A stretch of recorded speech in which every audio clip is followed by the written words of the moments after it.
সাদাকাল্লাহুল আযীম। সূরাতুল বাকারা, সূরার নাম কি? তিলাওয়াত হলো 23 এবং 24তম আয়াত। 23 এবং 24তম আয়াত। মক্কাতুল মুকাররমায় আল্লাহর নবী যখন ছিলেন তখন কোরআন নাজিল হয়েছে কোন জায়গায়? এই জায়গার নাম কি আমরা বলতে পারবো? প্রথম কোরআন নাজিল হয়েছিল মক্কাতুল মুকাররমায়। কোন জায়গায়, কোন স্থানে? ওই স্থানের নাম কি?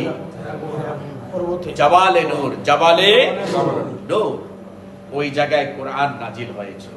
এই মহাগ্রন্থ আল কোরআন নিয়ে আল্লাহর নবী যখন তার মাতৃভূমিতে আসলেন, মক্কা নগরীতে আসলেন, জানিয়ে দিলেন, আমি আজ নবুয়ত প্রাপ্ত হয়েছি, আমি আজ রিসালাত প্রাপ্ত হয়েছি।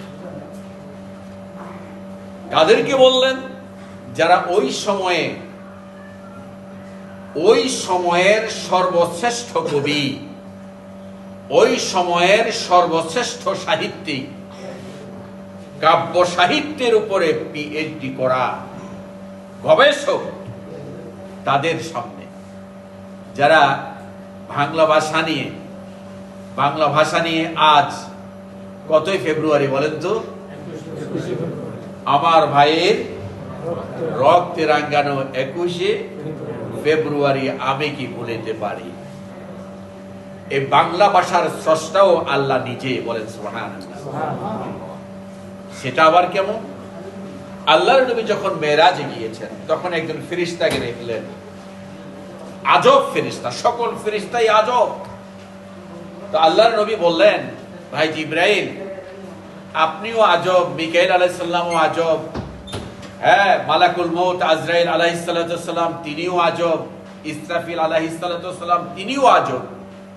আমার সামনে এখন একটি আজব ফেরেশতা আমি দেখছি, তার এত মুখ, এত জবান, এত মুখ কেন? তিনি বললেন, ইয়া রাসূলুল্লাহ, এই পৃথিবীতে যত ভাষা আছে তত ভাষায় ফেরেশতা কথা বলেন। সুবহানাল্লাহ।